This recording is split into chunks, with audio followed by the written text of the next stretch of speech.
Buenas tardes a todos y todas. A nombre del Instituto de Investigaciones Sociológicas Mauricio Lefebvre, de la carrera de Sociología de la Universidad Mayor de San Andrés, les damos la más cordial bienvenida a la conferencia Cuando Bourdieu visitó el sur y viceversa, a cargo del investigador Hugo José Suárez.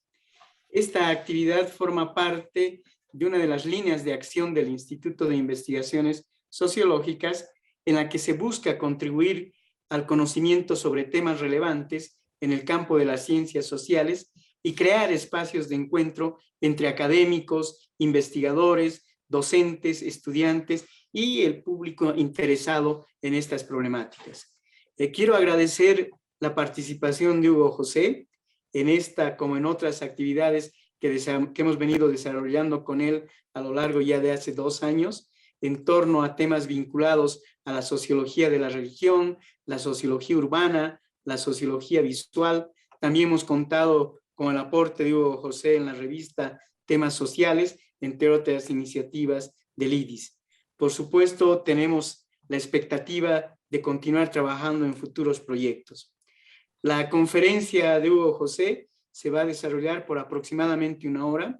Luego vamos a tener un tiempo para recibir sus comentarios y preguntas, los comentarios y preguntas del público, ya sea por el chat del Zoom o a través del Facebook. También vamos a habilitar cámaras y micrófonos en la plataforma Zoom por si alguien quiere interactuar de manera directa.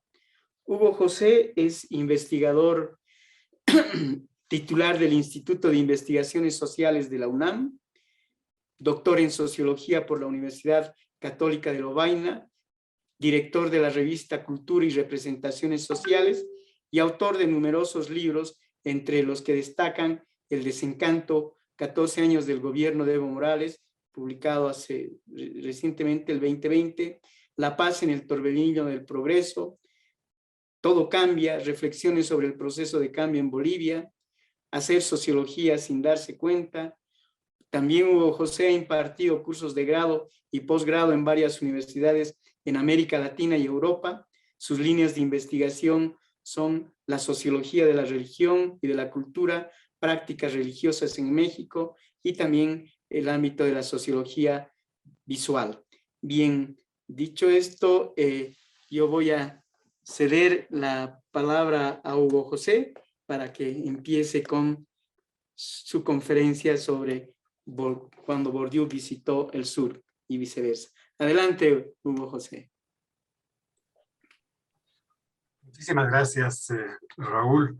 Estoy muy contento de estar esta tarde con todos ustedes y estoy realmente muy contento de estar en el Instituto de Investigaciones Sociológicas de la UNSA, Mauricio Lefebvre, donde, como bien decía Raúl, hemos estado, de hecho acabo de hacer mi sabático, un año sabático, colaborando con los colegas, lo que me da muchísimo gusto. Y ahorita estoy precisamente en una pequeña estancia que tiene que ver exactamente con la elaboración de una investigación y de un libro que esperemos el propio instituto lo pueda sacar sobre precisamente Bourdieu en Bolivia y bueno, poco algunas reflexiones al respecto. Entonces, precisamente en este momento estoy como parte, digamos, de esta estancia que muy generosamente me están acogiendo en el instituto, queriendo compartir parte de lo que estoy haciendo. Entonces, muchísimas gracias, Raúl, muchísimas gracias, Nadia, y bueno, y a los colegas que están organizando, digamos, todo esto que siempre lo hacen impecable para que salga todo maravilloso.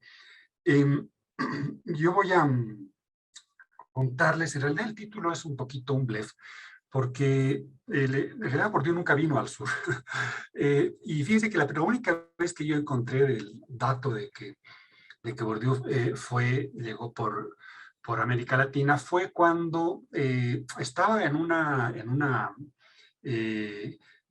estancia en California, en Estados Unidos, y pasa hacia Tijuana y llega al Colegio de la Frontera Norte, y en realidad llega al Colegio de la Frontera Norte y visita y habla con 4 personas y luego se va. Y en realidad esto aparece en una pequeñísima nota, digamos, del Colegio de la Frontera Norte, de que nos visitó Bourdieu, pero bueno, nos visitó y charló 4 cosas y se fue. Entonces, en verdad nunca estuvo realmente en América Latina, pero bueno, sin duda que la relación que tuvo con América Latina es compleja, es interesante, es variada, es muy diferenciada. Una cosa es lo que pasa en México, otra lo que pasa en Brasil, otra la que pasa en Argentina, otra la que pasa en Bolivia. Y no voy a hablar de todo eso porque sería como que mucho, pero finalmente este es un poquito el tema, esta interacción, digamos, diferenciada, digamos, que había entre Bourdieu y América Latina. Lo que yo voy a contarles ahora, en esta ocasión, que les digo, es parte de esta investigación que está en curso y que espero que la pueda terminar en este o el siguiente año y que espero que pueda salir a la luz y de la cual parte, digamos, de lo que investigué hasta ahorita, parte fue publicado en la revista precisamente que decía Raúl, en el número pasado, me parece, en el de diciembre del año pasado. Es un poquito, la pregunta, digamos, que quisiera responder con ustedes es cómo fue la relación que tuvo Bourdieu con Bolivia, pero particularmente a partir de 1998, por ahí, y el año 2000. Es un periodo muy cortito del cual voy a hablar. No quiero hablar después, no quiero hablar de antes, sino sobre todo hablar de este periodo y hablar de la parte de Bolivia. No voy a hacer, para quienes están esperando, digamos, una especie de análisis del campo intelectual boliviano, no lo voy a hacer. Tampoco voy a hacer un análisis conceptual, ¿no? O sea, hay otras cosas, otro día si quieren podemos hablar encantado de qué fue lo que en todo caso en mi propia experiencia de investigación me sirvió y qué no, qué ajustes tuve que hacer, digamos, a la teoría, digamos, de Bourdieu, en qué elementos para poder hacerlo trabajar conmigo en mis propias investigaciones. Pero esa es otra harina de otro costal. También si quieren un día yo encantado lo podemos platicar, pero no voy a hablar exactamente de eso en este momento. No voy a hablar de hábitos, campo, ilucio, trayectoria, ¿verdad? No voy a hablar exactamente de eso. Y tampoco voy a hablar, ojo, del periodo post del cual estoy queriendo concentrarme. O sea, no voy a hablar de lo que pasa después del 2002 hacia adelante, mucho menos del 2005 hacia adelante. No voy a hablar de eso, entre otras porque ya no estaba en el país. Me voy a México el 2004. Y entonces hay una serie de información que no manejo, que no está, que no he investigado y que no me ha interesado, digamos, probablemente que implicaría, digamos, otro tipo de... Básicamente de lo que voy a hablar, les digo, es de ese periodo del 98 al 2000, qué es lo que sucedió en ese momento. Un poquito pensando también en que seguramente, bueno, mi queridísimo colega Raúl, que es un poco más grande que yo, pero vivimos ese momento, digamos, del 2090, pero seguramente muchos de los que están viendo, seguramente fuera del país, y los también del país, seguramente muchos estudiantes, en el año 2000 o no habían nacido o tenían unos 3, 4 años, digamos, o sea, estamos hablando de 22 años. Entonces, un poquito para contarles esto de una especie de, no es tan pretencioso como para hacer una sociología de las ideas, pero sí, por lo menos, qué había pasado en ese momento y contarles cómo estaban las cosas en ese momento y cómo llegó la cuestión de la represión de Bourdieu. Y esto, en realidad estoy tratando de armar, digamos, este pequeño periodo con 2 fuentes particularmente. La primera fuente es, como bien decía Raúl, empecé el 2021, un año sabático aquí en La Paz, y eso implicó volver yo me fui de aquí el 2004, de La Paz, y eso implicó volver a revisar una serie de archivos que había guardado durante 18 años en la casa de mi madre, en San Miguel, en La Paz, Bolivia, y que encontrarme con una serie de documentos, de cosas, de fotos, que eran un volver así a 20 años. ¿No? Entonces, hay una serie de materiales de las cosas, digamos, que había vivido hace 20 años y ese ambiente intelectual que estaba en la época que se guarda en muchas formas, no solamente en grandes libros, sino en pequeños detalles, en afiches, en cosas. Y me encontré de pronto con una serie de cosas que dije que tendría algún rato que escribir esto. Y la otra cosa que fue, digamos, también muy estimulante, que dije, no, lo voy a escribir, lo voy a dedicar como agenda de investigación, fue que en el 2019 se organizó en París un precioso coloquio que era Bourdieu de las Américas, ¿no? Lo organizó Frank Poupeux, que muchos de ustedes lo deben conocer, o tal vez no, pero bueno, un sociólogo francés que trabajó mucho con Bourdieu, del cual voy a hablar un par de ocasiones más. Y ahí tuve el gusto de poder participar en ese coloquio, era un coloquio muy grande, o sea, no muy grande en términos de que sea masivo, pero sí un coloquio donde estaba Wakant, donde estaba, en fin, donde estaban un poco un montón de personas que habían trabajado muy directamente con Bourdieu, un coloquio especialmente estimulante. Otro día les cuento qué se dijo ahí, porque también es una cosa, digamos, fascinante de qué se dijo de Bourdieu, de los entretelones que nos dan en los libros. Y la cosa es que cuando terminó el coloquio, Frank, que somos amigos de hace mucho tiempo, ya lo voy a contar, vino con un par de archivos, un par de archivadores, ¿no? Vino a mi casa, yo estaba viviendo en París en ese momento, vino a mi casa y me dijo, mira, aquí tengo este par de archivadores. ¿Y qué tenía ese par de archivadores? Ese par de archivadores tenía parte de la correspondencia de Bourdieu con América Latina. Eran los archivadores, no era mucho, eran de estos archivadores donde se guarda una serie de cosas.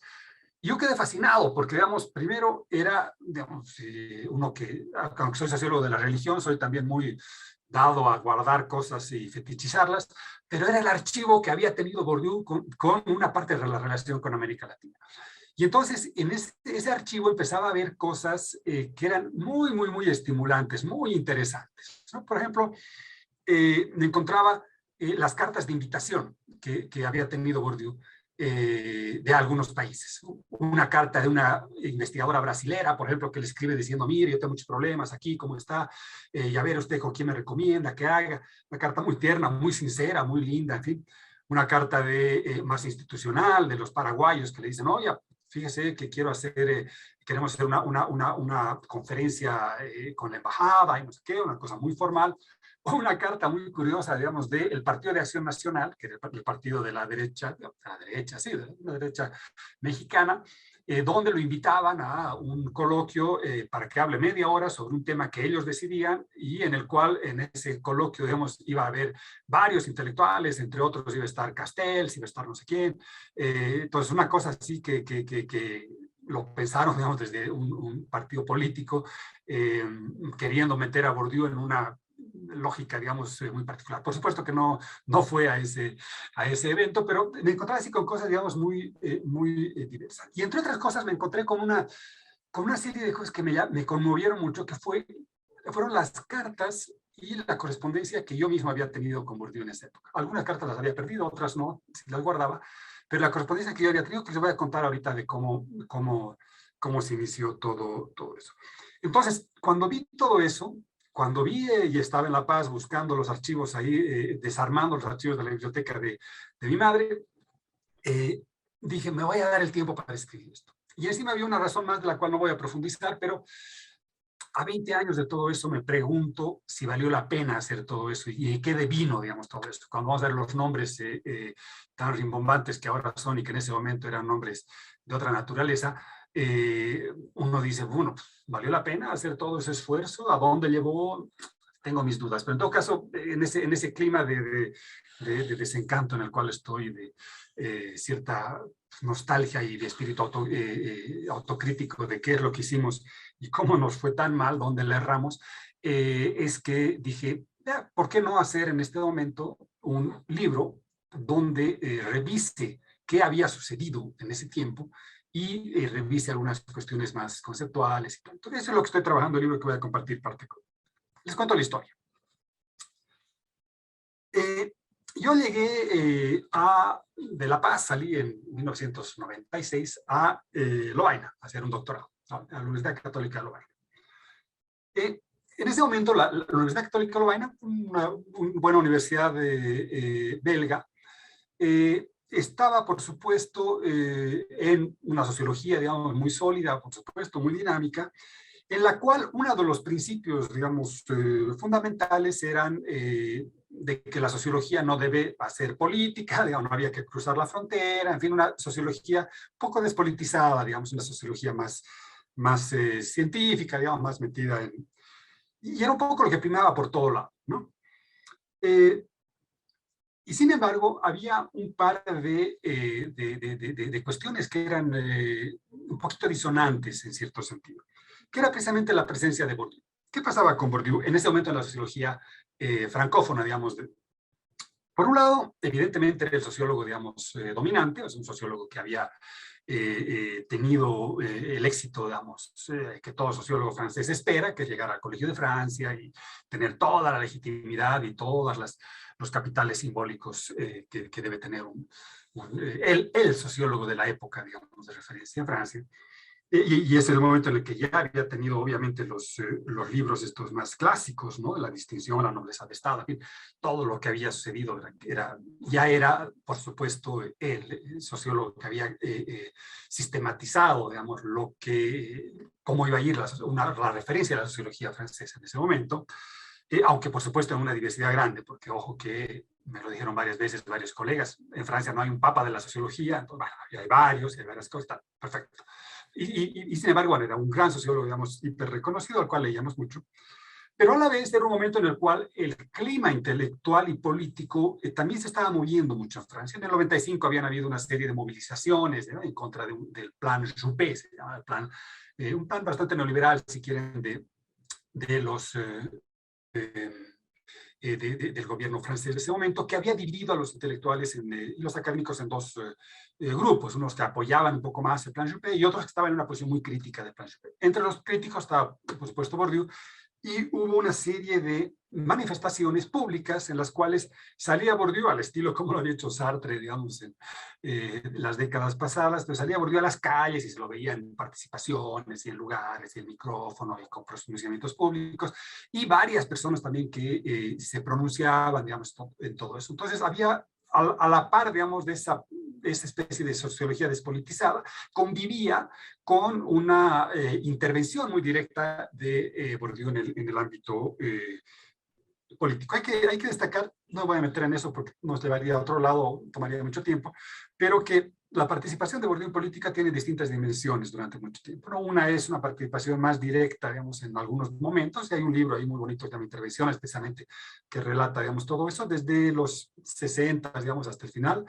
Y otra es una especie de participación científica, ¿no? O sea, que es una serie de textos que lo que hacen es desde una postura y desde una investigación estrictamente científica, tocaba temas durísimos, ¿no? Como la distinción, la desigualdad, la nobleza de Estado. Es un texto, digamos, donde hace una crítica, digamos, al sistema de la educación y la nueva legitimación de las nuevas noblezas a partir de un sistema educativo que es, digamos, una crítica fundamental a la sociedad francesa. Entonces, tiene como que esas dos dimensiones, digamos. Pero bueno, eso lo dejamos un poquito aparte. Y la cosa es que en ese momento sale Bourdieu un poquito más en los medios, y en fin, y sale un libro que para mí fue muy importante que se llamaba Razones para actuar.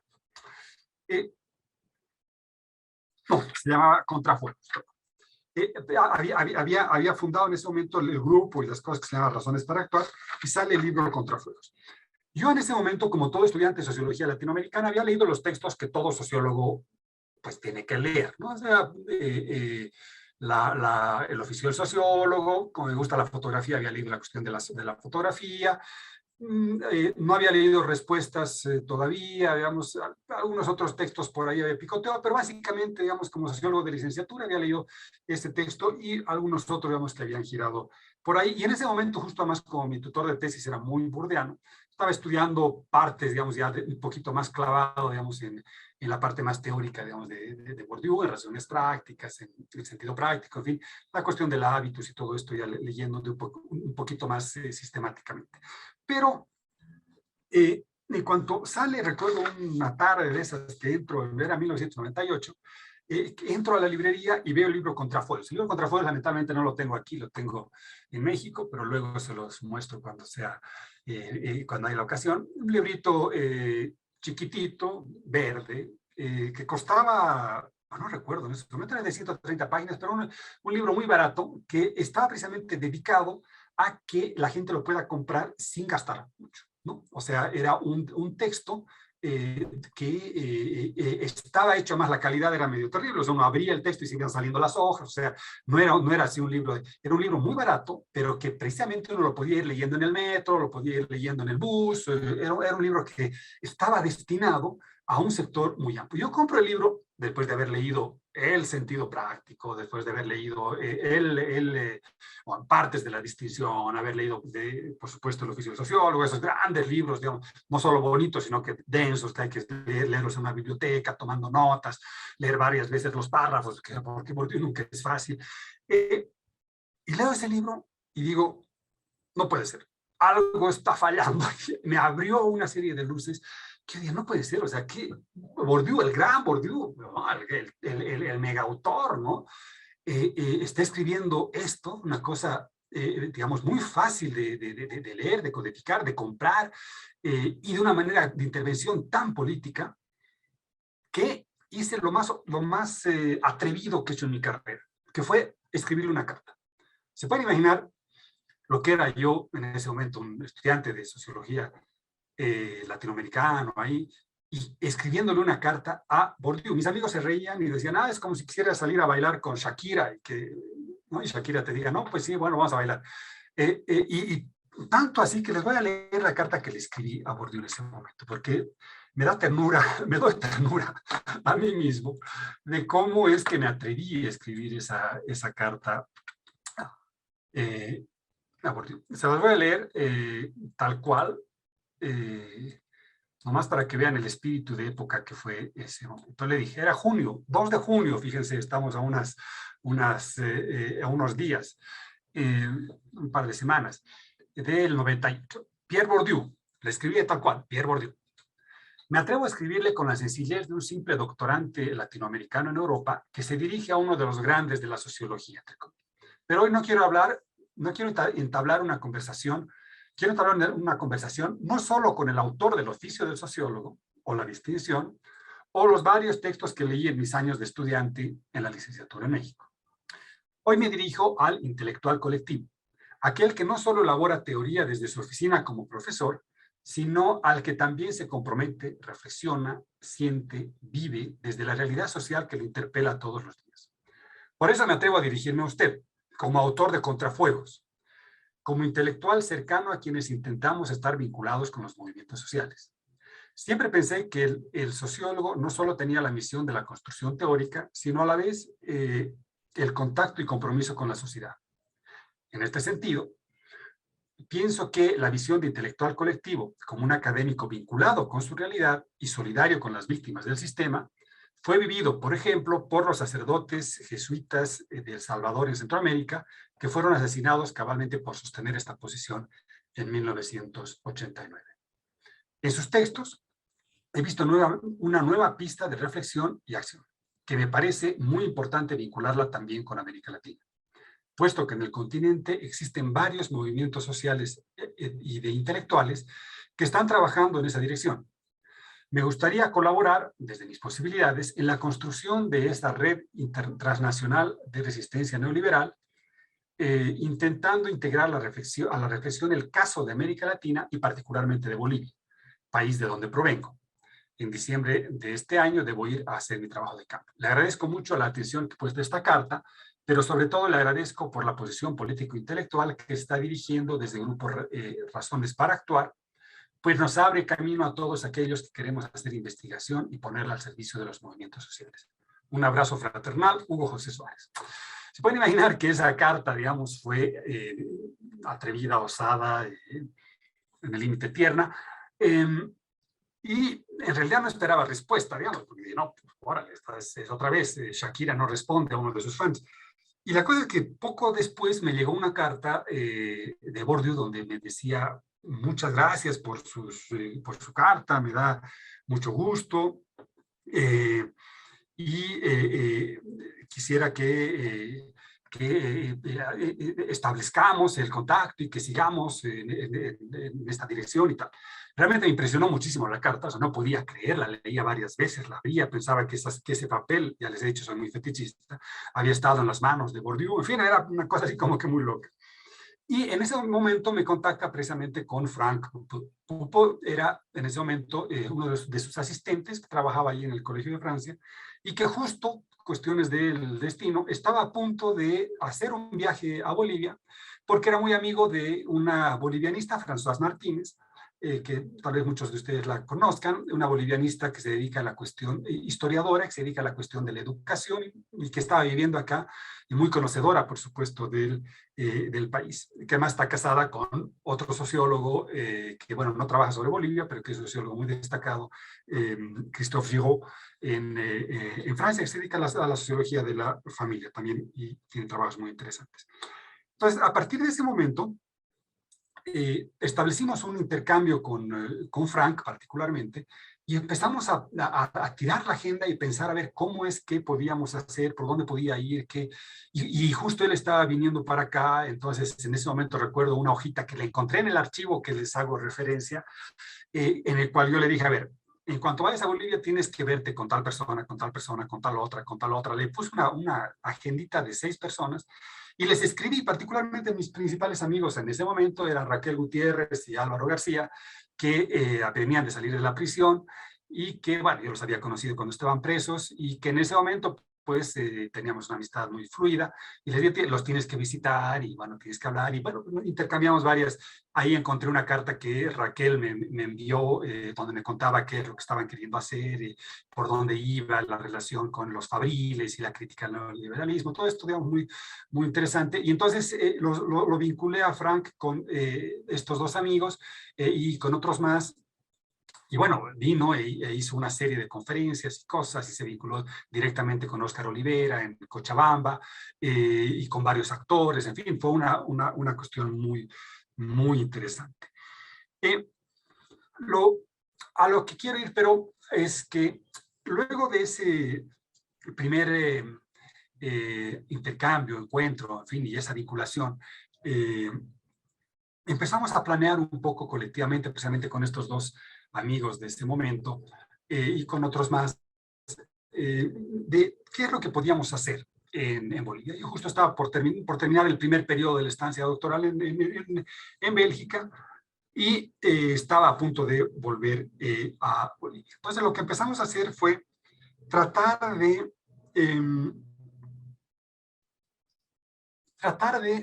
pensar un poquito con Bourdieu desde Bolivia. ¿Qué iba a significar todo eso? ¿Qué iba a hacer? ¿Qué podía pasar?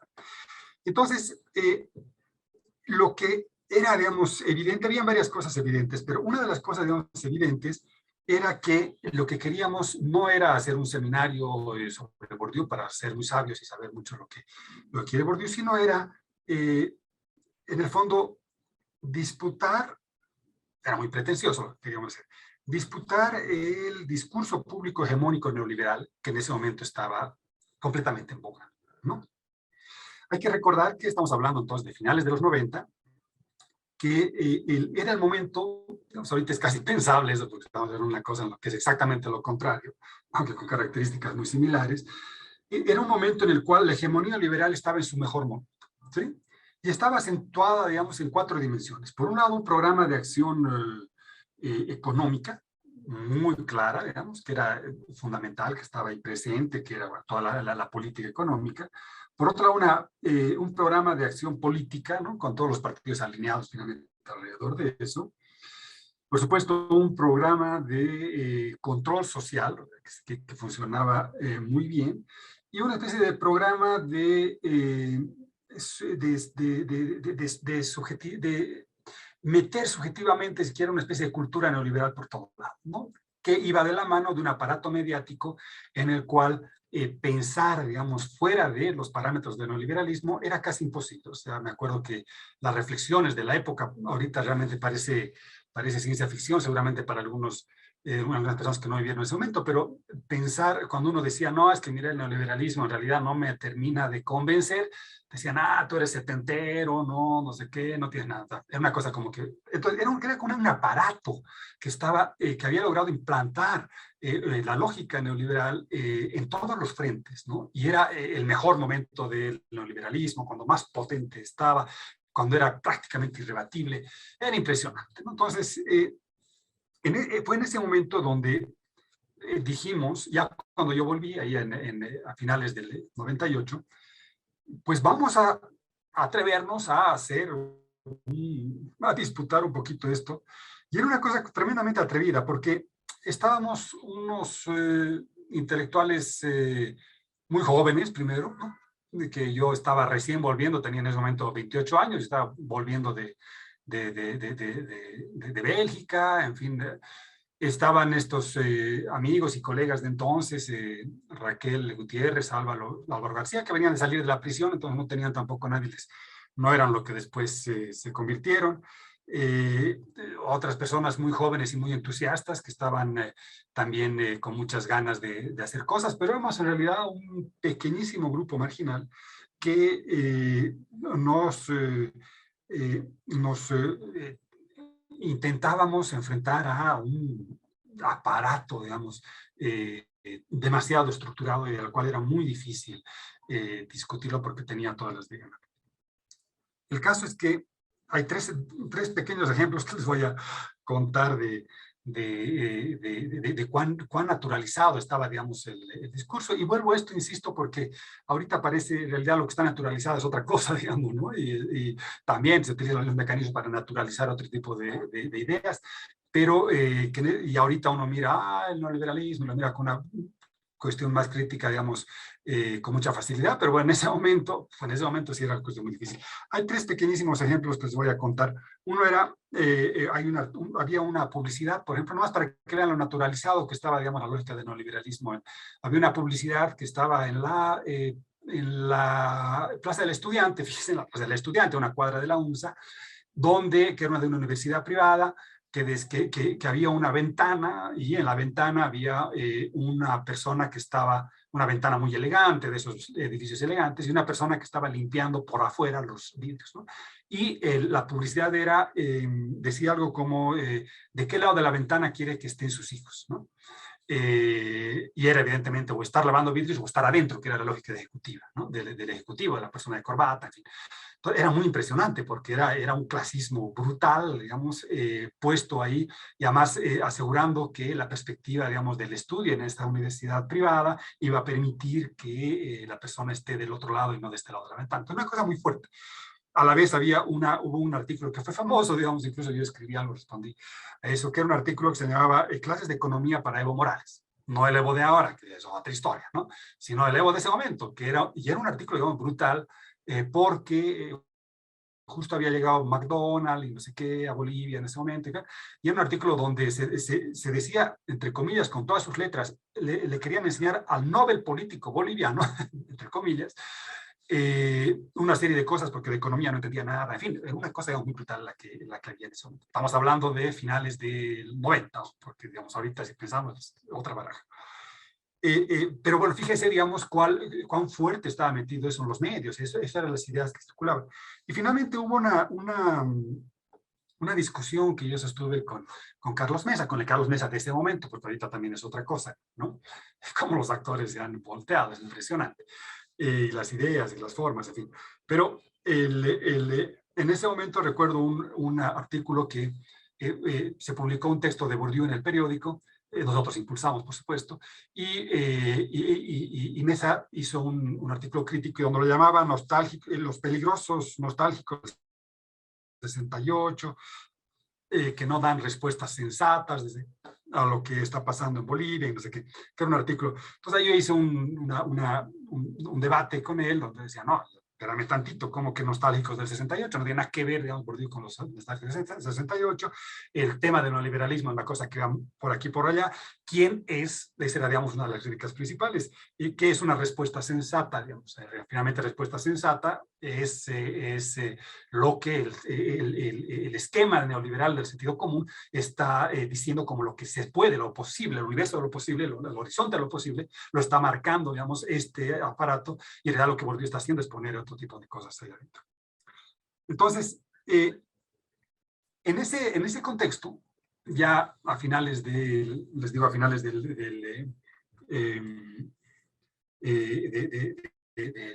99 ya era, yo ya volví, estábamos acá, y con estos 4 amigos y unos cuantos más, decidimos formar lo que se llamó el Grupo Ciencia Social y Acción. Grupo Ciencia Social y Acción. Que éramos como 6 personas que nos juntábamos en un departamentito muy modesto que tenían Raquel aquí cerca de la universidad. Ya ven cómo han cambiado las cosas, era un departamento muy modesto, muy ¿no? En el cual ahí vivían y bueno, pues desde ahí hacíamos nuestra planificación de cosas. Y este pequeño grupo en realidad éramos François, Christophe, Raquel, Álvaro, Claudia Benavente, yo y un par de personas más. Un pequeñísimo grupo que nos juntábamos ahí a hacer, a pensar. ¿Y qué decíamos en ese grupo? Les voy a leer lo que, una pequeña autopresentación, digamos, que nos pusimos y que después se publicó en un texto que era lo que quería hacer este grupo, que se llamaba Ciencia, Social y Acción. Decía entonces, no somos un grupo de especialistas en la obra de Bourdieu, mucho menos de constructores de dogmas y cultos a personalidades del mundo intelectual, cosa que ahora, digamos, se hace mucho. No pretendemos defender una posición académica frente a otra, ni seguir modas conceptuales pasajeras que no suelen durar más de algunos años, hasta que venga un nuevo iluminado. No hacemos sociología de los grandes autores ni apología de las grandes teorías. Lo que nos interesa es reflexionar en torno a la producción de Bourdieu porque la encontramos particularmente rica para explicar algunos fenómenos por los que venimos atravesando en el país. Pero queda claro que Bourdieu es una perspectiva particular al lado de un mar de teorías explicativas que tienen su propio aporte y nuestra opción es teórica, nuestra opción teórica es temporal y no dogmática. Y fenómenos sociales, nuestra especificidad en el trabajo académico para comprender por dónde va nuestra sociedad, cuáles son los nuevos movimientos sociales, los nuevos paradigmas en juego, etc. Estamos interesados en que nuestros trabajos tengan algún tipo de relación con actores sociales en juego a quienes estudiamos. No se trata solo de hacer una sociología desde la universidad, sino también de involucrarse con el propio acontecer social. Nos interesa la posición política de Bourdieu, que, manteniendo siempre rigurosidad y distancia académica, da nuevas pistas a la acción social y a la reflexión crítica. Esa era casi nuestra carta de presentación del grupo Ciencia, Social y Acción. Y en esta nuestra tarea, digamos, de disputar el sentido común impuesto, digamos, desde la perspectiva neoliberal, tuvimos una estrategia muy exitosa, en realidad que no pensábamos que iba a tener tanto éxito, que fue organizar un ciclo de conferencias. Un ciclo de conferencias. Este ciclo de conferencias, que lo hicimos precisamente entre, si no estoy mal, julio, creo que fue de mayo a octubre del 99, tenía como que 4 características. Uno, preparar el esquema y con toda una red de amigos, en realidad una red de amigos, todos estudiantes, todos teníamos, bueno, la mayoría, digamos, menos de 30 años, muy jóvenes. Primero, preparar una discusión mediática relativamente sólida. Entonces, varias personas que sabían francés, por ejemplo, tradujeron textos cortos de Bourdieu y establecimos una alianza, digamos, estratégica con varios periódicos de ese momento y con suplementos, y una semana antes publicábamos el artículo traducido de Bourdieu, traducido desde el francés a La Paz, directamente para nosotros, y recién publicados, en fin, textos, digamos, muy frescos, y los publicábamos en el periódico un poquito antes, y de manera de dinamizar y que la gente pueda leer, digamos, esos textos antes de cada conferencia que íbamos a hacer. A la vez, para cada conferencia, fueron 6 conferencias que ahorita les cuento de qué se trataron, para cada conferencia cada uno de nosotros hizo un texto, ¿no? Y ese texto, aquí tengo, fíjense, de lo que he descubierto en la biblioteca de mi madre, el texto que hice yo, era un textito que lo poníamos lo imprimíamos así en papel bond y lo poníamos con una pequeña carátula y lo engrampábamos y lo repartíamos en pequeño documento de unas 20 páginas, 30 o un poco más, un poco menos, lo repartíamos a la entrada. Era gratuito. Lo repartíamos y la gente iba. Entonces era una cosa, además una cosa que sería impensable para otros contextos. Digamos, en México no podríamos hacer eso, porque la gente se lo llevaría, no tendría ningún valor, otro lo publicarían, se lo fusilaría. O sea, hay otro tipo de características de cada academia. Entonces, aquí era una cosa de que hay que hacer porque están las ideas y hay que difundir. Entonces, ahí estaba el documento, se lo repartía libremente, el que quería se lo llevaba. Y por otro lado, tratamos de hacer mesas con temas específicos que ahorita les cuento, donde estemos uno de nosotros, uno del equipo, del grupo, digamos, o cercano, digamos, al grupo, una persona que sea, digamos, no representante, no me gusta la palabra representante, pero que esté convencido, digamos, de que el modelo neoliberal y todo esto iba por el lado correcto, o sea, alguien que esté, digamos, convencido de por dónde va la cosa. Un actor social que esté más bien metido en el tema y que pueda hablar desde otro lado y aportar con cuestiones también muy interesantes. Y por supuesto un moderador, que era también alguien de nosotros, ¿no? Con ese esquema básico, tocamos 6 puntos. Y fueron 6 temas que creo que es importante detenerme un poquito en eso. El primer tema lo dio Félix Pazzi. Todos ustedes lo conocen, profesor, por supuesto, de la UNS y después una serie de puestos de administración. Y era sobre el sistema escolar. Los 6 temas de los cuales íbamos a hablar eran los temas que estaban en el corazón del aparato neoliberal de ese momento, el aparato ideológico, si quieren, sobre lo que se sostenía. Entonces, uno era el tema del sistema escolar. Recordemos que había toda una discusión alrededor de la reforma educativa que había introducido Gonzalo Sánchez de Lozada y que venía también desde antes, en fin, todo el tema de la reforma. Entonces, lo que hace Félix leyendo a Bourdieu era decir que hay la etnofagia estatal, la llama, y era una crítica, digamos, brutal a la reforma educativa, pero pensando, digamos, desde las categorías bourdieuianas. Muy interesante. Por otro lado, Raquel Gutiérrez hizo en ese momento un texto que se llamaba no recuerdo cuál era el título de la conferencia, pues aquí lo tengo en el libro que salió en ese momento. Raquel, el tema era la dominación masculina, una reflexión para Bolivia desde la perspectiva de Pierre Bourdieu. Y donde era también muy importante porque precisamente Gonzalo Sánchez de Lozada había abierto el tema de género, digamos, desde el Estado, ¿no? Y entonces había varias discusiones ahí adentro, y una de ellas era decir eso, o sea, cómo se iba a trabajar el tema de género, en fin. Y bueno, Raquel ponía otra vez el dedo en la llaga, mostrando cómo la política, digamos, de género de Gonzalo Sánchez de Lozada, en el fondo seguía teniendo los esquemas de reproducción, digamos, de cierta dominación masculina, pero con una retórica, digamos, más bien de liberación, en fin. Luego, Claudia Benavente hizo en ese momento un texto que fue interesante, que se llamaba Sobre la televisión, desde Pierre Bourdieu. Recordemos que en ese momento la parte del aparato, digamos, de reproducción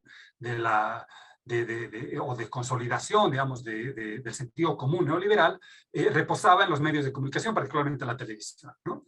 Entonces, era una crítica, retomando el libro de Bourdieu, que es sobre la televisión precisamente, donde decía, bueno, o sea, cómo lo que está pasando allá está pasando también acá, y a cada mesa les decía, habíamos invitado a alguien, en el caso de Félix Pazzi, fíjense, en la conferencia sobre el sistema escolar, invitamos a Víctor Hugo Cárdenas, que es alguien, por supuesto, vinculado al modelo y que tenía mucho que decir respecto a la cuestión educativa. En el caso de Benavente, bueno, pues, se invitó a propio Carlos Mesa, que estuvo presente y que dijo una serie de temas ahí muy interesantes también en la mesa de discusión. Luego, Álvaro García hizo una conferencia sobre las estructuras simbólicas de dominación. Luego Raúl Prada hizo una conferencia sobre crítica al neoliberalismo. Y al final yo hablé sobre intelectuales y política, ¿no? Entonces, bueno, estos 6 temas, digamos, el sistema educativo, la cuestión de la dominación masculina, la televisión, las estructuras simbólicas de dominación, una crítica profunda al neoliberalismo y el rol de los intelectuales en todo esto, eran como que temas que realmente tocaban la fuerza, digamos, de argumentativa sobre la cual reposaba el modelo, el discurso neoliberal de ese momento. Esa discusión fue una discusión muy sugerente, muy interesante y con un éxito que fue más allá de lo que nos imaginábamos.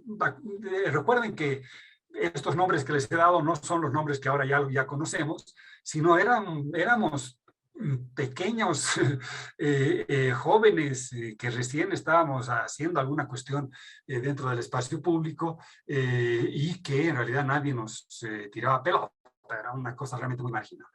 La cosa es que las conferencias en la Alianza Francesa, que era una vez por mes, duraron como 6 meses, terminaron siendo un éxito brutal, ¿no? O sea, la gente iba, en fin, se llenaba, estos pequeños documentos volaban así con la gente que llegaba, eh, se quedaba realmente, no había dónde entrar, incluso nosotros teníamos que ver las conferencias desde afuera, en fin, un éxito total.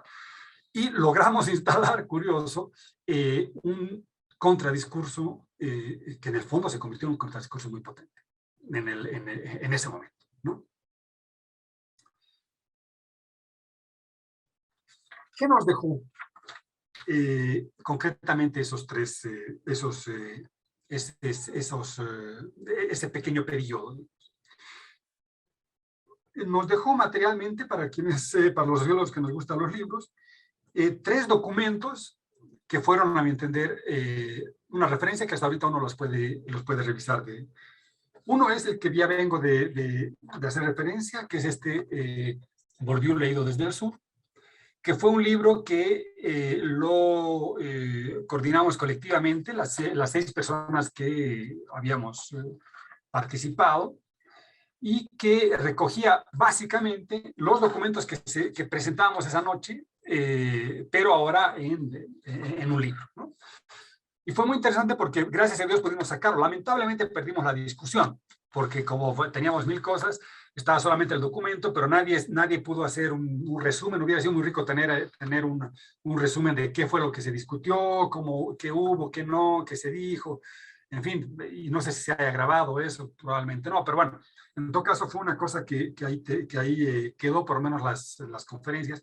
Un texto que ha sido, digamos, leído en varias circunstancias y creo que ha circulado bastante bien. También nos dejó un texto que fue Hacer la opinión, de Patrick Champagne. Patrick Champagne es un académico que era del equipo cercano de Bourdieu, que hizo un texto que era precisamente de Hacer la opinión, que era una crítica a la opinión pública. Un bonito libro, un libro muy sólido, donde lo que hacía era discutir esta idea de la opinión pública, que se había puesto muy de moda y que además, entre otras cosas, fíjense, en Bolivia había sido muy importante porque en buena medida, digamos, todo parte, digamos, del aparato mediático, en fin, que había armado Gonzalo Sánchez de Lozada, digamos, para su gobierno, por lo tanto, para toda la era neoliberal, era tener estos sondeos de opinión y esta serie de una especie de tecnocracia que vaya midiendo y sintiendo qué es lo que está pasando para intervenir directamente en todo esto, que era una parte muy gringa, digamos, de cómo se hace política y que era un poco la característica de Sánchez de Lozada en su forma política, eficaz, por cierto, en algunos momentos y en otros menos. Y este libro, como de alguna manera, criticaba, digamos, a toda esta idea de la opinión pública, finalmente, o sea, dónde estaba y cómo responde finalmente siempre a algún tipo de interés, etc. Un texto que además pues, estaba inédito en castellano y se publicó en Bolivia por primera vez. Entonces fue una alianza, digamos, traducido, en fin, una alianza particular entre la editora Plural, la Embajada de Francia, la Alianza Francesa, distintas instituciones que se logró pues sacar ese libro y otros más. Y luego se sacó otro libro que también fue muy interesante, que se llamaba El campo político. Lamentablemente no lo tengo ahorita conmigo para mostrarles, pero que lo sacó Plural también y que fue un texto muy curioso porque fue de los primeros textos o sea, lo estaba armando Frank Poupeau precisamente con textos que habían sido inéditos de Bourdieu incluso en francés, o sea, que en francés los había escrito por varios lados, pero todavía no los había sacado como libro. Y entonces fue curioso porque terminó saliendo un libro de Bourdieu que no había salido en francés, primero en La Paz. Primero salió el libro en La Paz sobre la cuestión política y ya después, bueno, salió en Francia. O sea, nos adelantamos a que se publique primero en francés y ya lo teníamos aquí en circulación traducido. Es una cosa, digamos, completamente extraordinaria. Y era muy importante este texto del campo político, que lo pueda revisar, vuelva a caer porque en ese momento la idea de lo político que venía precisamente como uno de los pilares del discurso neoliberal se concentraba finalmente en la democracia liberal, ¿no? De una persona, un voto, en las formas, digamos, de cómo tiene que llevarse adelante, digamos, la democracia, etc. Y este era un desplazamiento analítico porque lo que te decía era, espérame tantito, o sea, para para analizar la cuestión política, lo que tenemos que hacer es ver en forma de campo y por lo tanto ver en forma de interés y por lo tanto ver en forma de estrategias al interior de capitales que están en juego dentro de un determinado campo, que en este caso es el campo político. Entonces, esa mirada desplazada completamente a toda esta, digamos, teorización que había alrededor del ejercicio electoral como el seno, digamos, de un sistema democrático, ¿no? Entonces era un texto también muy importante. De ahí en adelante, ya les cuento un poco más también mi vida personal. Yo en el 2004 me voy de Bolivia, me voy a México a buscar trabajo y termino trabajando en la UNAM. De ahí en adelante surgen otras cosas que de alguna manera tuvieron como antecedente este momento, digamos, de este grupo de Ciencia Social y Acción. Por supuesto, después surge Comuna y todo lo que van haciendo Comuna con su serie de libros que están ahí, que todos ustedes seguramente los conocen, los han revisado. Surge ya la cuestión más política directamente vinculada a esa, la participación ¿cómo se llama? En el Pentágono, ¿no? En esta parte, la mediatización de todas estas ideas, y finalmente surge el tema de un nuevo periodo, digamos, político que cambia completamente, y una buena parte de quienes estábamos en esa parte de siendo críticos al poder terminan en la administración del poder. Entonces cambia completamente la figura, y bueno, y a partir de ahí hay una serie de agendas de las cuales no voy a hablar, que tampoco conozco en detalle. Pero digamos, ese fue en ese momento lo que sucedió, lo que hicimos en ese tiempo. ¿Cuáles fueron las enseñanzas? Con eso voy a terminar para que podamos dialogar. La primera enseñanza, a mi entender, tal vez de las más estimulantes desde mi perspectiva, fue que establecimos una relación, digamos, con el pensamiento de Bourdieu no colonial, ¿no? ¿En qué sentido? Digamos, nunca fuimos un poco al estilo Marta Harnecker, digamos, que quería hacer un resumen de las ideas del materialismo histórico y, digamos, difundirlas por todo lado. Nunca quisimos ser un grupo de difusión de cómo piensa otro, ¿no? O sea, nunca fue la idea de decir, mira qué bien se piensa en París y vamos a ver para que aquí todos pensemos igual. No, para nada. Lo que siempre tuvimos, además teniendo una relación directa, digamos, con Bourdieu, fue dialogar con su pensamiento, pero siempre pensando desde nosotros y siempre pensando en cuál es el límite, cuál es el aporte, y siempre pensando qué tiene que ver eso con nuestra propia realidad. Una primera enseñanza, digamos, importante, porque no era lo que hay mucho de pronto de derecha, de izquierda, de lo que sea, digamos, ¿no? O sea, el pensamiento de no sé quién y tal, y toda una cosa ahí sobre el pensamiento de tal autor para que todos vean que sigue siendo vigente y no sé qué. No, o sea, aquí era una idea de veamos cuánto nos sirve de esto y dialoguemos para ver qué va a pasar dentro de esto. A la vez, eso venía de la mano, una idea de el vínculo con el movimiento social. Tenemos una larga tradición, por supuesto, en Bolivia, que digamos, en Francia la tenían menos desarrollada tal vez, o de otra manera seguramente, pero una intención muy clara, digamos, del equipo era no hacer un seminario, digamos, de claustro cerrado, donde todos veamos, ay, qué sabios somos y cuánto conocemos a Bourdieu, que en el capítulo 1 de la página tantos dice tal cosa y en el capítulo 2 de la página tal dice tal otra. No se trataba de un seminario de especialistas, sino a la vez un seminario, una discusión sobre ideas que tengan que ver con los actores sociales y por lo tanto con lo público en ese momento, una intervención, digamos, de lo público muy directa. Y eso nos llevaba, por supuesto, al tema de la necesidad de tener esta discusión, digamos, con estas ideas para disputar el discurso neoliberal dominante, ¿sí? Para disputar realmente el discurso neoliberal. O sea, queríamos que las ideas que pongamos ahí sobre el tapete sean ideas que vayan a una pequeña grieta de algo que se veía realmente tan estructurado que parecía imposible, digamos, removerlo de ahí. Todo esto antes de que la caída de Gooni, en fin, era en otro momento donde realmente parecía imposible y era realmente digamos, muy importante esa. Y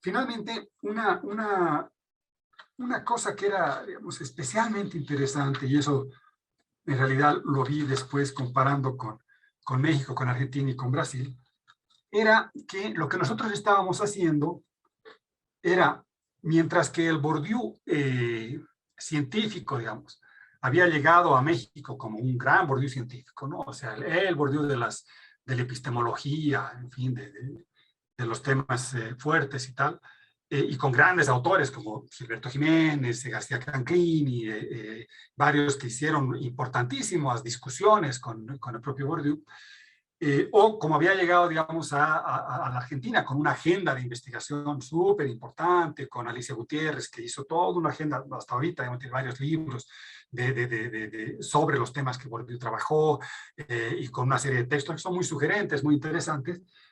En Bolivia lo que teníamos era, y que es el único lugar latinoamericano, donde lo que habíamos logrado es, además de tener una discusión, digamos, muy sólida, muy interesante con el pensamiento bordiano, es tener una influencia en lo político y un impacto, digamos, en lo político mucho más allá de lo que haya pasado en cualquier país latinoamericano, ¿sí? O sea, ningún país latinoamericano que yo conozca por lo menos, y de algunos que he podido ver con más detenimiento, la apropiación de Bourdieu tuvo esas características. En Brasil no pasó eso, en Argentina no pasó eso, en México no pasó eso, ¿no? Pasaron otras cosas, súper interesantes, pero otras cosas. Aquí lo que pasó fue realmente una vinculación del pensamiento hacia una lógica de acción muy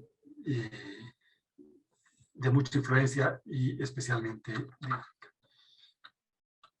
termino con una idea una pregunta que no la voy a responder, pero ¿valió la pena hacer todo eso? Cuando uno ve la historia, que se repite como comedia y como tragedia, como bien saben, yo me pregunto a 20 años de distancia, ¿cuánto hacer esa reflexión intelectual y política sobre el país valió la pena viendo nuestros últimos 20 años de historia, donde en el fondo las formas de reproducción del poder, utilizando finalmente las categorías bordianas, se han reconstituido y, como decía Bourdieu, la mano derecha, la mano izquierda del Estado y varias reflexiones, en el fondo la izquierda fue la que mejor pudo controlar, dominar y restablecer lógicas de poder en una lógica de dominación, tal cual la había pensado o criticado Bourdieu en su tiempo,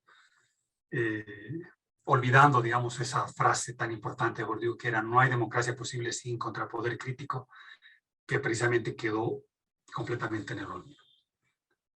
Les agradezco mucho. Esa es parte de lo que está ahorita en elaboración, y espero que de aquí a unos meses podamos tener el librito que lo puedan leer, discutir, y encantado de poder discutir y debatir con ustedes. Muchísimas gracias. Muchas gracias, Hugo José. Bien, ahora vamos a abrir las preguntas y comentarios de quienes nos están siguiendo a través de el Zoom y del Facebook. Yo creo que no tenemos todavía preguntas por el chat del Zoom. Sin embargo, podemos abrir los micrófonos para hacer un intercambio directo con Hugo José, ¿no? Preguntas, comentarios. Bueno, adelante entonces. buenas noches a los organizadores, a Hugo José por esta charla, por este recuento de Bourdieu en Bolivia. He reconocido el librito que también yo lo tengo, el azulito. Y bueno, más, Hugo José, más que remitirme, digamos, a los años 90, donde producen las lecturas sobre Bourdieu, es un poco interpelar al conocimiento que tienes sobre él, que has atisbado al final alguna conclusión. Un poco, no quisiera caer en la pregunta, ¿qué diría Bourdieu, ¿no? de la situación boliviana? Pero sí en el contexto latinoamericano en el que hay una fuerte surgimiento de dos polos, digamos, de una derechización en algunos países, pero también de este socialismo en el que hay muchos elementos que lo has dicho, como hay unas lógicas de dominación, que la izquierda ha podido hacerse de ellas, a título o con argumentos, digamos, discursivamente válidos, pero en el campo ya de la práctica también perversos, ¿no? No sé, no es para hacer un análisis profundo, pero que atisbes, digamos, esta lectura del continente, de gobiernos que sí, como una reacción de repente incluso a gobiernos de izquierda, están surgiendo y que también se ve como un peligro, Bolsonaro y los demás en el continente latinoamericano, pero también esta otra izquierda que a veces no nos da otra posibilidad, ¿no? Otra posibilidad de planteamiento de otra izquierda, porque pues finalmente se ha patentado el discurso de izquierda, ¿no? Entonces, no sé, algunos conceptos, algunas reflexiones o comentarios que tengas al respecto a esta lectura a partir de los conceptos de Bourdieu sobre el sur. Eso sería. Gracias. Y gracias por la conferencia. Bien. No sé si alguien más quiere intervenir para que Hugo pueda hacer luego una referencia más global en relación a los comentarios, observaciones, preguntas.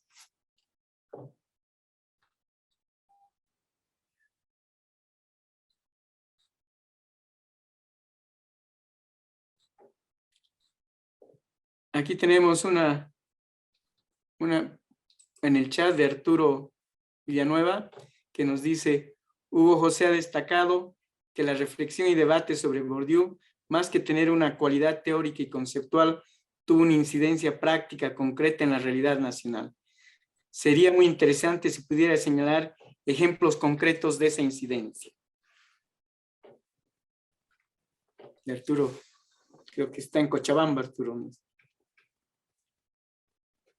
Jorge Luis, ¿querías hacer alguna pregunta? Buenas tardes. Sí, quería hacer una pregunta.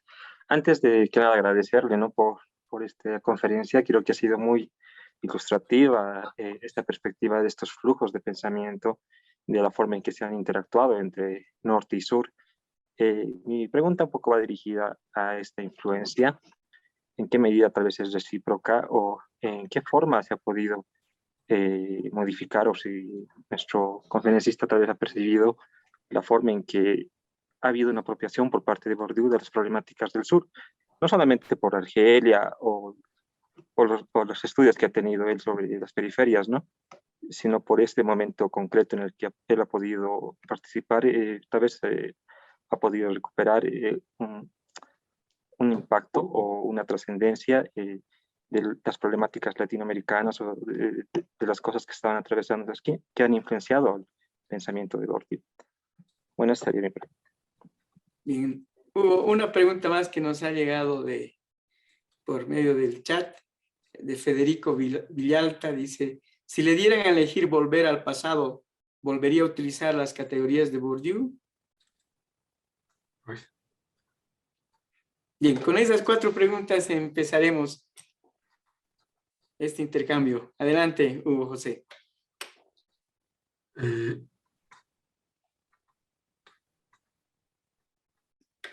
Estaba tomando notitas.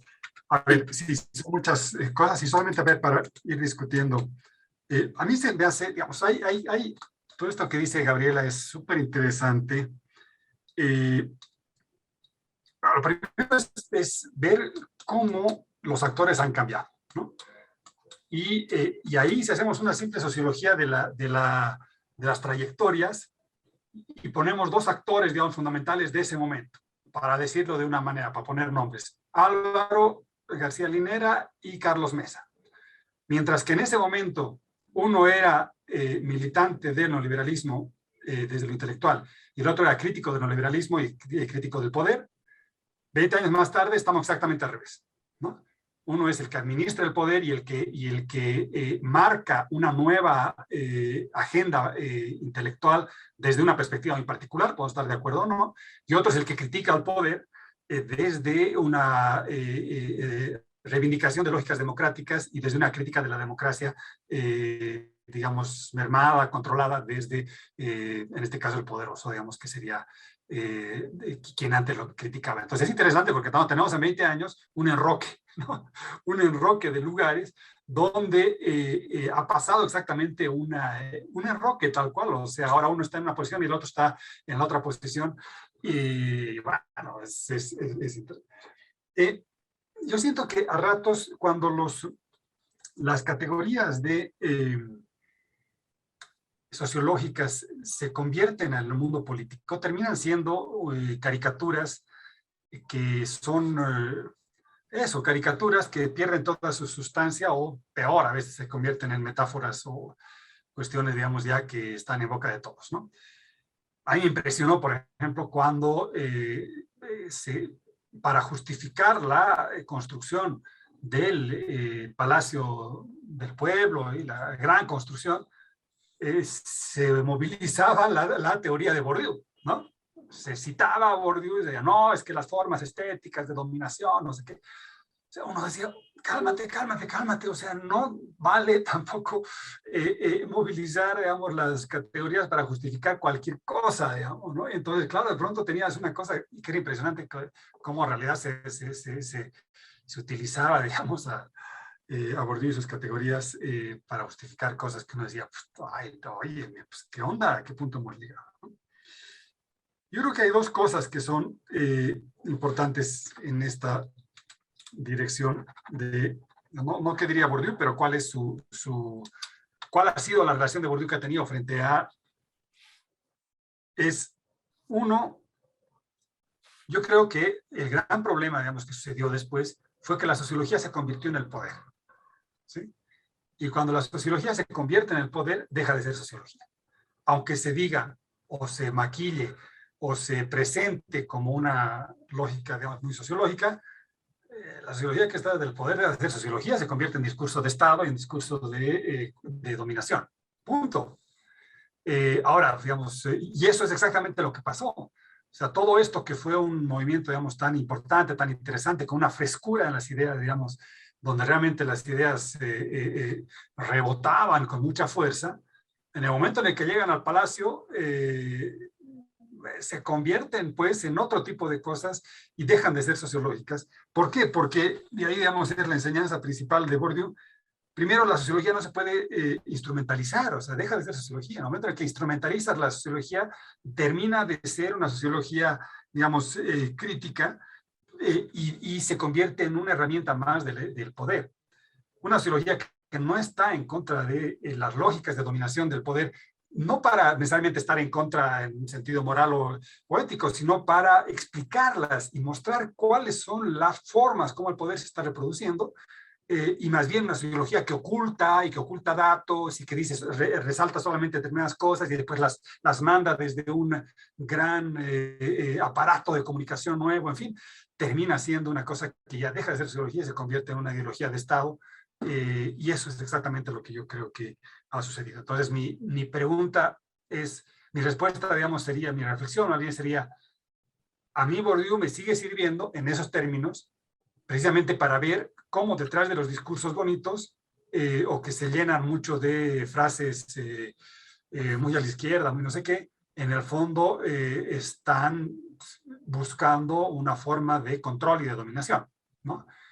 Bajo una lógica u otra, digamos, pero están exactamente en lo mismo. Entonces, para mí, digamos, la sociología me tiene que seguir sirviendo para criticar a Bolsonaro y a Arce, ¿no? O sea, no para justificar a Arce y criticar a Bolsonaro, ¿no? O sea, pues, finalmente, yo tengo que criticar a los dos porque los dos están en un lugar en el cual mis instrumentos de sociología me tienen que servir para poder criticarlos y entender efectivamente cuáles son los mecanismos de dominación que están en juego. Si no sirve para eso, pues entonces no sirve. Se convirtió en un instrumento más de Estado, que es lo que se repite, digamos, en muchos lados, en muchos medios.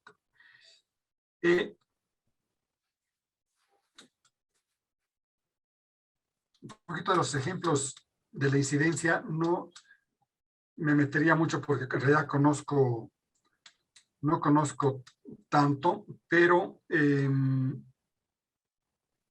lo que, digamos, lo que pasó después en esas conferencias que se hicieron en la vicepresidencia, al principio, los primeros años, los más lúcidos de proceso de cambio, mucho tenían que ver finalmente con ese pequeño esquema que hicimos en la Alianza Francesa, pero ahora desde el Estado, ¿no? O sea, invitar a alguien, discutir, sacar, eso, bueno, lo hacíamos en la Alianza Francesa con unas pequeñas hojitas así pagadas por nosotros mismos, y bueno, ya después desde el poder se hace de otra manera, en otra magnitud, se paga el pasaje a no sé quién, y se trae la cosa, y se repiten todos los meses.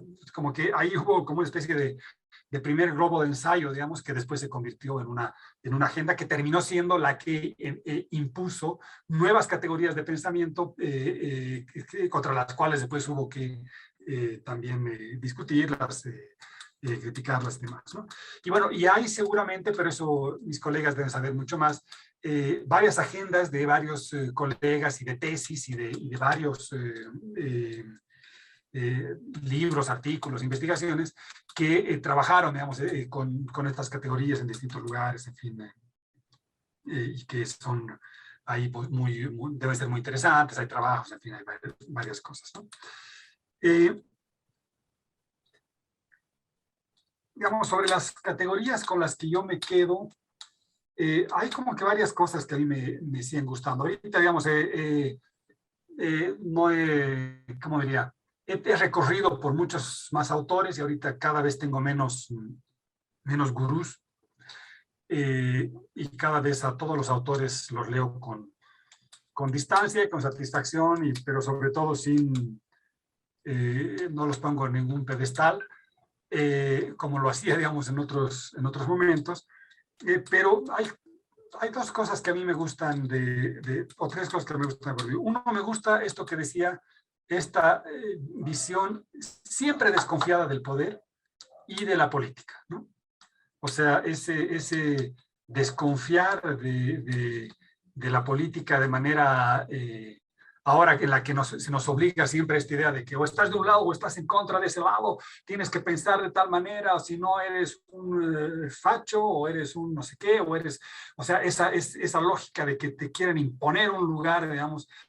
Eso me encanta de Bourdieu, de que no se deje imponer ningún lugar y que siempre devela que detrás de toda categorización, detrás de todo lugar que te quieren imponer detrás de todo discurso que se quiere legitimar, hay una lógica de intereses ahí atrás que, como tu visión, se trata de develarla y de lo que decía Bourdieu, ser incómodos, ¿no? O sea, finalmente una sociología que sea incómoda, pero que sea incómoda a todo lo que aparece como legítimo, ¿no? O sea, una sociología incómoda al gran discurso en el que todos están de acuerdo. Bueno, pues ahí tienes la sociología para hacer la piedra en el zapato, y eso me encanta, digamos, esa idea de estar siempre en la disidencia, ¿no? En la disidencia de los modelos dominantes que se tratan y las categorías dominantes que se tratan de imponer para que todos piensen de una determinada manera. Y ese creo que es una de las herencias fantásticas de Bourdieu que me quedo en términos políticos. En otros términos, me gusta mucho, por supuesto, su visión de la fotografía y cómo lo que hizo, lo que actuó, lo que... Y una de las cosas que he trabajado bastante en distintos momentos, ya en términos mucho más teóricos, ha sido pensar esta noción del hábitus. A mí me ha gustado mucho esa cuestión del hábitus porque estaba muy en parentela, de hecho, con la teoría con la que estaba trabajando en ese momento en la que hacía mi tesis. Y me ha servido mucho pensar, digamos, en la categoría, sí, el concepto, digamos, de hábitos para pensar cómo la gente da sentido a su existencia, cuáles son las estructuras que uno tiene que hacen que él piense de tal manera que tome tales decisiones y cómo son contradictorias porque no son un bloque y somos en realidad una cuestión absolutamente contradictoria todos, ¿no? Pero a la vez con algo que va funcionando y bueno, eso me encanta. Y me encanta también esta idea que tiene mucho Bourdieu de decir el ojo sociológico, ¿no? O sea, esta idea de se trata, una de las enseñanzas, digamos, de Bourdieu más globales, a mi entender, es no la repetición, además él lo dice varias veces, ¿no? O sea, siempre, no quiero ser, en el coloquio ese que les mencioné, dicen que Bourdieu decía, no quiero ser un recordado como un sociólogo de teoría, si en algo tengo un lugar, digamos, en la historia de la sociología, es que no he hecho buena teoría. Eso dice Wakant, que decía Bourdieu. Entonces, bueno, es esta idea de ver constantemente, empíricamente las cosas. O sea, no se trata de las discusiones en las cuales nos podemos perder, de que si se fuera, sino tratar de ver las cosas sistemáticamente empíricas, y es ahí, digamos, de tratar de verlo, y eso que te construya un ojo sociológico. Esa idea de ojo sociológico a mí me encanta, en el sentido de que finalmente, y eso platicamos siempre con los estudiantes, lo que yo quiero con mis estudiantes siempre es que al final de un curso tengan un poquito más refinado la mirada. ¿Cómo va a mirar un sociólogo? ¿Y cómo va a mirar un sociólogo? Todo, o sea, cómo va a mirar ir al dentista, cómo va a mirar ir a un movimiento social, cómo va a mirar y escuchar hablar al presidente. Si no logra mirar con ese ojo sociológico, que siempre es una deconstrucción de las cosas que aparecen como evidentes y ver las que están ocultas y que por algo están ocultos, digamos, ese es el principio básico de Bourdieu. Ese creo que es, digamos, lo que a mí, las cosas que más me impresionan. Ahora, sobre la influencia recíproca, y con eso termino esta parte, es un tema muy complejo,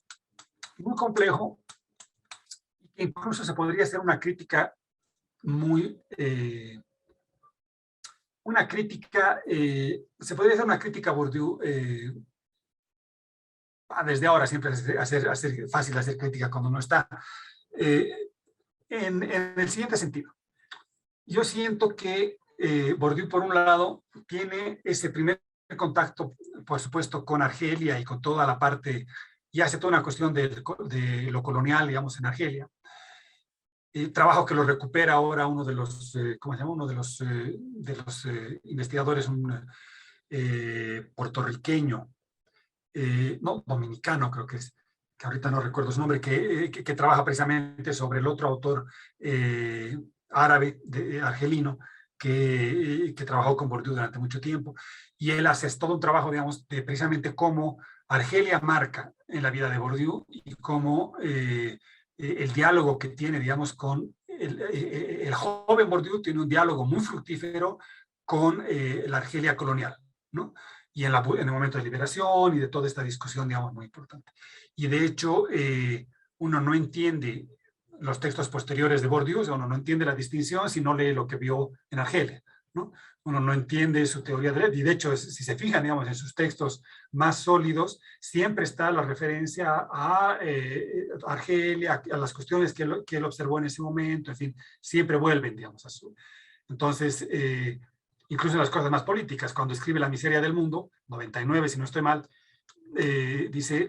Ahorita estamos viviendo en Francia de una manera como estaban viviendo en Argelia hace 20 años, 30 años, 40 años. No sé.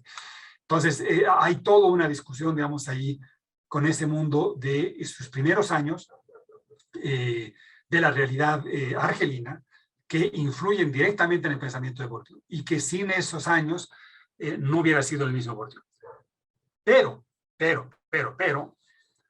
en la larga vida de Bourdieu, bueno, tampoco tan larga, digamos, murió relativamente joven, pero en la trayectoria, digamos, de Bourdieu, la parte latinoamericana tiene una especie de menor atracción hacia Bourdieu, una menor atracción. Fíjense que tiene, si no estoy mal, en realidad un gran discípulo, digamos, un brasilero, ahorita no recuerdo cómo se llama, que realmente hace su tesis con él, y después tiene mucha gente que trabaja con él, que va, pero pero no es como otros autores que hicieron su escuela de los latinoamericanos, ¿no? Y que aquí a uno, y en México uno, y en Argentina otro, y en Brasil otro, y una red de doctorantes sobre los cuales después se montaban para hacer sus conferencias y para que les traduzcan sus libros y tal.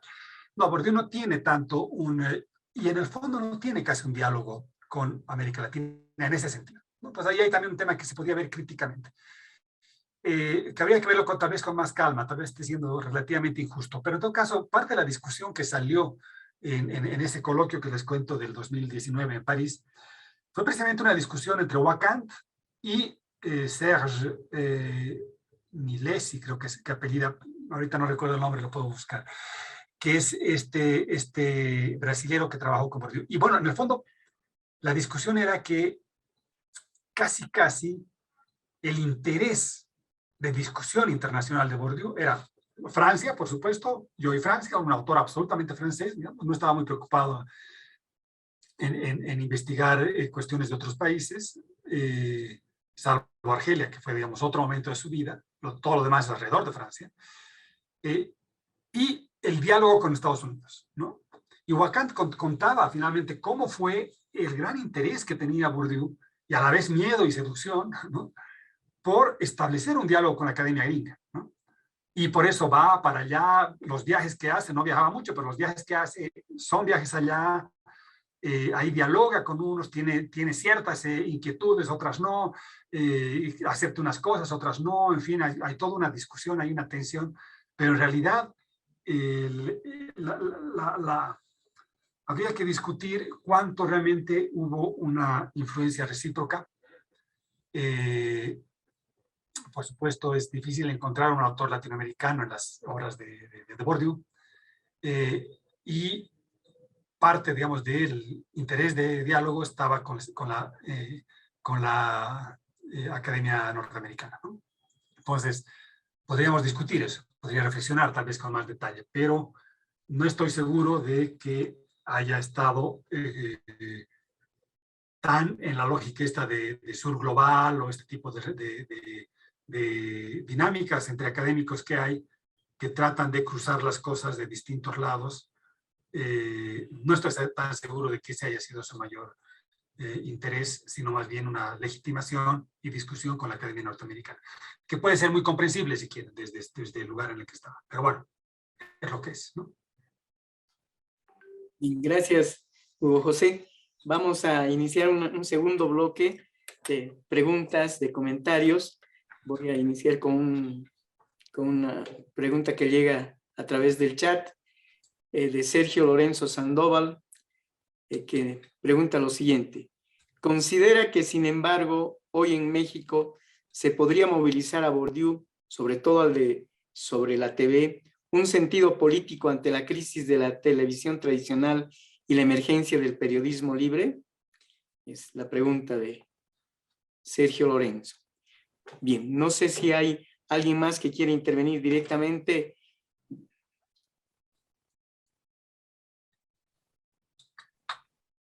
Aquí tengo una pregunta también que llega a través del chat de José Andrés de la Fuente. Dentro del trabajo de Bourdieu parece haber un pensamiento claro respecto de la posibilidad de cambio social. La crítica discursiva no está nunca dotada de manera automática con ningún tipo de eficacia social. Condiciones sociales y económicas definidas deben ser reunidas para que la crítica de categoría se convierta en una crítica social y tal el horizonte de una lucha colectiva. Pero ubicar la operación del principal mecanismo de dominación al nivel de la manipulación inconsciente del cuerpo, la potencia de la experiencia dóxica, entre comillas, de la dominación en su construcción de la misma manera en que somos capaces de significar al mundo y la realidad, no implica una instancia necesaria de fuerte alienación frente a lo establecido. ¿Conlleva esto un ritmo necesariamente lento para la concreción de cambios de profundidad frente a lo que se vive hoy en día? Es un comentario y preguntas de José Andrés. Bien. Si no hay más preguntas, entonces vamos a ceder la palabra a Hugo José y con esto cerraríamos este tan importante conferencia y discusión. Adelante, Hugo José. Sí, gracias. No estoy seguro de poder responder, pero les voy a contestar, comentar lo que me evocan los dos comentarios.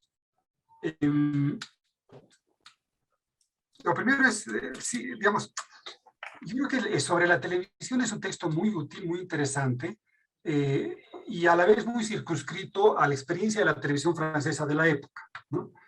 Y de hecho es un texto que es muy curioso porque lo graba, ¿verdad? O sea, es un ir contra la televisión francesa de ese momento. ¿Y qué era la televisión francesa de ese momento? Era un momento en el cual estaba dominado, digamos, el discurso público, el discurso se basaba, digamos, en la manera del discurso mediático, y lo que lo irritaba muchísimo a Bourdieu era decir que las formas del discurso mediático iban trayendo una serie de categorías que no se presentaban como tal y que se imponían como el discurso de lo real, digamos, ¿no? Y que finalmente desde las formas particulares de lo mediático, digamos, de la televisión, hasta los contenidos mismos que pasaban ahí, implicaban por un lado mostrar una particularidad, digamos, de la cosa, siempre a favor normalmente de una determinada lectura, digamos, de lo social en ese momento, que era la dominante por el neoliberalismo, contra la cual él se estrella. Pero a la vez el propio formato, digamos, de la televisión iba en la misma dirección, en el sentido de que hay que hablar rápido, hay que mandar la idea, y entonces ahí todo esto del intelectual de la tele, el intelectual mediático, y el que la piensa mucho, digamos, es pésimo en la televisión, el que no tiene la respuesta correcta, todo esto lo que criticaba Bourdieu de los fast thinkers, ¿no? O sea, que los que tienen que pensar rápido y responder rápido, y simplificando la realidad, una realidad que siempre es muchísimo más compleja de lo que puede salir en 10 segundos, 15 segundos, un minuto de el tiempo que se tiene en televisión, que cuesta una millonada. Entonces, él lo que hace exactamente es lo contrario, se sienta en el auditorio del Colegio de Francia y desde ahí se avienta su conferencia con todo el tiempo del mundo, una cosa aburridísima, si quieren, nada mediática, pero digamos de una solidez interesante. En ese sentido, yo siento que hay dos cosas. Por un lado, la plataforma mediática, digamos, en México, pero en todo lado, por supuesto, ha quebrado ya hace rato con todo eso, ¿no? O sea, ya se ha modificado de tal manera que a estas alturas ya son pocos los grandes personajes, como en México había Saludowski, me acuerdo, en los 80s, el gran personaje, digamos, de la tele, que era el que señalaba con sus formas, sus cosas, era el que marcaba, digamos, y acompañaba el discurso salinista neoliberal mexicano de aquellos años. Y obviamente también en el contenido. Ahorita ya es un momento en el que la explosión mediática es tan grande que hay que repensar, digamos, la cuestión mediática desde otro lado. Ahora, lo que yo creo que nos sugeriría Bourdieu en todo caso sería, a ver, pensar cuál era la crítica que él hacía desde la televisión, sobre la televisión a la televisión de la época, y tratar de sacar los elementos más importantes para ver cómo ahora, dentro de estas plataformas múltiples, digamos, de los más medias o del Internet, de todo lo que tenemos, cuáles son los elementos que se van repitiendo de otras formas, ¿no? Entonces de pronto aparecen, ya no hay el gran señor de la tele, pero de pronto hay youtubers, ¿no? Entonces unos youtubers muy famosos, o hay el TikTok, ¿no? O hay, quién sabe qué, una serie de formas desde las cuales tampoco caben algunas cosas y mucha gente, digamos, se tiene que, está, digamos, completamente diversificado, digamos, todo eso, pero a la vez hay ciertos lenguajes que son uniformizados también, pero a la vez existe, como bien dice el compañero, una, digamos, prensa libre, pero a la vez una diversidad, digamos, muy grande que van poniendo otro tipo de temas, otro tipo de discursos, otro tipo de cosas que pueden ser muy interesantes, ¿no? Y sobre el otro comentario del compañero, yo creo que efectivamente una de las cosas, no sé si va por ahí la pregunta, pero en todo caso, para mí un comentario, digamos, una de las cosas que me ha gustado en general, digamos, de la teoría burdeana, ha tenido que ver con el tema de el hábitus hecho cuerpo, si quieren, ¿no? Hábitus hecho cuerpo. O sea, cómo en el fondo uno de los temas que lo pone ya en su momento, o sea, ya lo pone por los 90s, es decir, fíjense que aquí lo que importa es cómo el hábitus no solamente tiene una serie de características y una forma de acción, sino que además tiene una que es el cuerpo mismo el que está en juego. Y eso después Wakant lo trabaja mucho en esto del boxeador, pero digamos hay otros trabajos que van en la misma dirección. Y ahí me parece que es una pista muy sugerente, porque efectivamente te muestra cuando Bourdieu decía, uno de los ejemplos que pone por ahí, digamos, ¿no? Si uno tira una pluma al suelo, la manera como la va a recoger un varón o una mujer va a ser una cuestión que va a depender de un hábitus de género, digamos, que te va a llevar a recoger una pluma del piso de una manera distinta.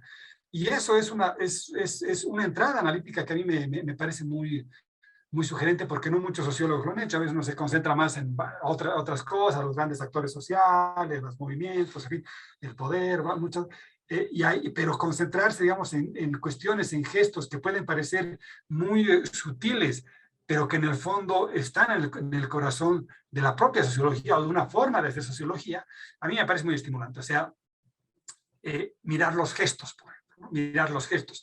Ahora que estamos acostumbrados a los cubrebocas, por ejemplo, ¿qué sociología se puede hacer de la mirada, de los ojos, ¿no? Entonces, cómo resulta que antes nos podíamos reír, o mirar, o hablar, o ver distintas cosas para ver los gestos que llevan en lugares de clase, que llevan lugares de lugares sociales a los cuales uno pertenece, ahora los tenemos que ver solamente en la mirada. Entonces, ¿cómo podremos hacer una sociología de los hábitos hechos cuerpo mirando los ojos y los gestos? Me parecería fascinante, ¿no? Y ese es que me parece una de las tantas pistas que nos abre y que nos ofrece y nos regala, digamos, esta sociología bourdiana, que tiene muchísimo que dar, al lado de muchas otras, por supuesto, y que siempre es muy estimulante y muy interesante volver a ellas, ¿no? Muchas gracias, Hugo José. Bien, también quiero agradecer a todos los presentes por asistir a estos espacios de debate y reflexión que organizamos a través del instituto para debatir, reflexionar, no teorías en abstracto, como lo planteaba Hugo José, ni tampoco recetas metodológicas, sino más bien ver cómo poner en el tapete cómo nos apropiamos de la teoría para alumbrar nuestra propia realidad, y sobre todo el cómo confrontamos la teoría con la realidad, ¿no? Creo esa una de las características de estos eventos que estamos continuamente realizando. Y muchas gracias nuevamente, José, por tu participación y, bueno, por esta colaboración que hemos establecido y que esperamos que siga siendo productiva a lo largo del tiempo. Bueno, muy buenas noches a todos. Buenas noches, Hugo José. Hasta luego a todos. Muchísimas gracias. Buenas noches. Hasta la próxima.